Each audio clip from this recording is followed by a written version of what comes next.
Nice fast boot up time. I've rearranged Waze and Spotify to be on the front screen. You can zip through them easily enough to see what's what. There's some holes because I've disabled a couple of bits and moved things around, but that doesn't really matter. Click on GPS info. Nice and strong, and that GPS tag is under this, and basically it's got a magnet in the bottom of it, and that's just stuck to the metal on the other side of it. Nice long cable, so you can route it pretty much anywhere, but that's getting a really decent signal just going through the dashboard, so there's no point messing around. Just in range. Now I'm, as you can see just at the top, there's only a tiny little bit of Wi-Fi signal, but I'm probably 50 feet from my Wi-Fi access point, so it's to be expected really. If I click on AV in, there's nothing on there. There is nothing on my AV in, so because I'm not using it. I've not used the calendar. I've not. There's nothing in the gallery because there's nothing on there. I'm not using it for that. The clock, you can set alarms and stopwatches and things like that if you, for some reason, found a need to. Talk, I've got installed. I've got an ODB, so I can go on my thing there. As you can see, coolant's at 49 degrees. Throttle's at currently 11.8% apparently. Revs are at 750 something. These can all be changed and customised to do whatever you want to do. Anyway, that's always connected. It's always there. You can install widgets and things on this background if you particularly wanted to as well. We've got radio built in. I've not connected the power connection, so all it's getting is off the aerial, so it could probably do with me just doing that one. It's a bit bitty, and I've never normally had that problem up here, but it works. You've got 18 presets on each. Not, I think anyone really listens to that much radio. Across the county and you can filter through them, and you can also filter through them on the steering wheel control to the presets that are already in there. With Solutions Personal Contract Plan, order by. So that's that one. Spotify, working exactly as you'd want it to. I am just getting a little bit of Wi-Fi, so this might take a little moment. That's the only reason it's this slow. The app is open nice and quick. So I've got my daily mix.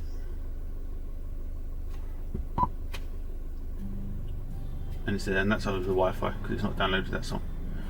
You can of course find your playlists and set them to download. And it's got some, but it's not got all of them yet, so I'm supposedly going to go and get some more. Waze, the best sat nav I've ever used. It's just absolutely brilliant. It's already audio configured with my profile. It's got my favourites and all that kind of stuff in, so I can just punch in work. It knows where we are. It's got the route done.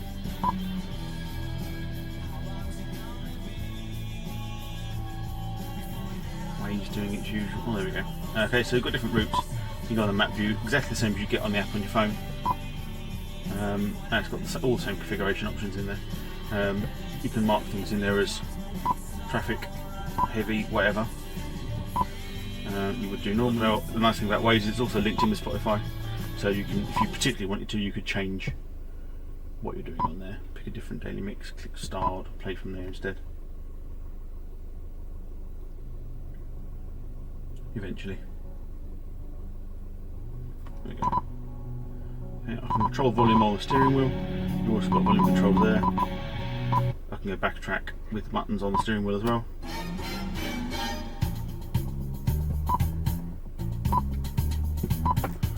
So that's Waze. Waze is just brilliant. You want to use Waze.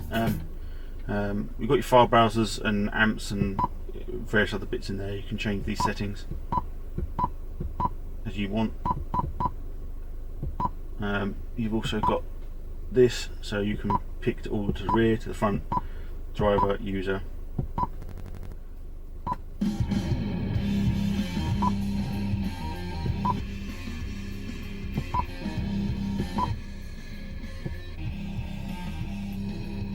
Pick anywhere you want. Frankly, I just leave it on all. I've never understood doing anything else. On the home screen, you've got this sat nav button.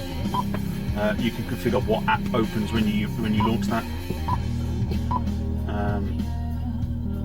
So in the settings, that's set, and you just pick the application you want, and you can pick any application that you want to launch on there. It doesn't even have to be a navigation thing. Steering wheel keys doesn't seem to do anything, but the keys work, so I don't really know what the deal is with that one. It just works anyway. To get to the factory settings, you need the password. The password for this unit seems to be 126.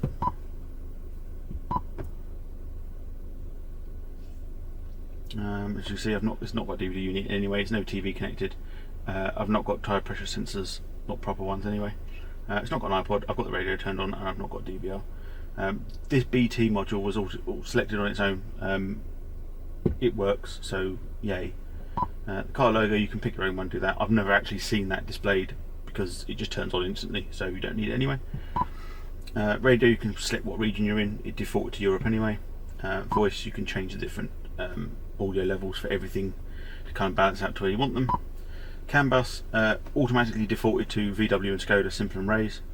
Rudder, I think means driving position, but I don't know. I've set it to right anyway.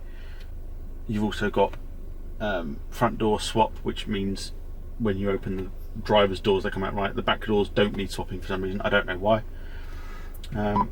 Key study, don't know what that's for. And then you can change some other little settings in there. Front camera off. You can set it to where is it? Panel LED control is by headlight, so that will dim the screen if I turn the headlights on, and turn these on as well. Default power status you can set to others, but I just left it as on. Boot default volume, you can set that to so it's only at a set volume, so if you get out of the car and your music's blaring, it's not going to wake you up at 4 in the morning the next day. As you can see, I've got sensors front and rear. The rear ones have got nothing to interact with. The front ones are saying there's something far away.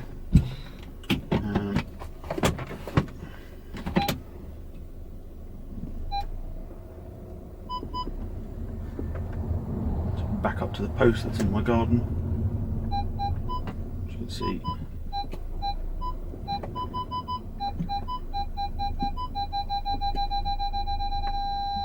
Okay, so they're all working exactly as you want them to. So yeah, so let's go back to the main screen. As well as all that, you've also got all your all these controls all show up on there as well. The heated seat display doesn't show unless you've got the condition any of these other things on. So if I do that, you can see nothing on the screen. If I click auto, this is now showing you what else is going on, and now when I press that, you can see that the heated seat is displaying on there. That's adjusting. You can do the same on the driver's side, exactly as it would be as you see it in your car. You can also see AC's lit up, duals lit up, so you can change everything on there, and it all appears on the screen as well, which is really nice. You can see exactly what it's doing. Don't know what rear lock stands for, but everything else is working exactly as you want it to. So yeah, it's nice. I like it. It's doing the job. The only pain for me at the minute is that my car has a Bluetooth unit in the car, and if I connect my phone to that unit, which I still can, I can control that from the steering wheel, and people can hear me, but I can't hear them because there's no audio being routed from the receiver to this unit, and I don't even know how to get that going because it was just part of the building thing. There are a few pins on the connection that aren't being used by the loom that came with the radio, so they could well be part of that. I don't know. So you have to use I need to use my phone connected to that, which if I do so, there we go. Okay, so again, I can control it. The control from the steering wheel will allow me to send that back to the phone, which it doesn't do with the phone connected to the car by default. And the nice thing is, turn that off, pull the key out, within a few seconds that shuts down. Now I don't think it's properly shutting down. I think it is only going into a standby mode, but it doesn't seem to be draining any battery. I won't really know for a week or so, but it doesn't seem to. And if I stick that back to the second accessory position, That's on really quickly. That's it. You know, you can add more widgets and all that kind of stuff as well. So there you go. That's the radio. I like it. It's nice. It's a bit of a pain that the phone thing won't work. If I press the phone button on my keyboard, on my steering wheel, it brings up the phone, but I then have no control over anything that's on there. The right dial on my steering wheel is obviously still doing the maxi dot in my car. The back button is still doing the maxi dot in my car. On the left hand side of the wheel I've got the volume controls, which are still doing the volume, and backwards and forwards are still just doing the music, because that's what they're connected to. So the only way for me to make a phone call from inside the car now is to either go on there or go on there, make the phone call. You know, that's it. That's all you can do, and that is an annoyance for me. But it's not the end of the world.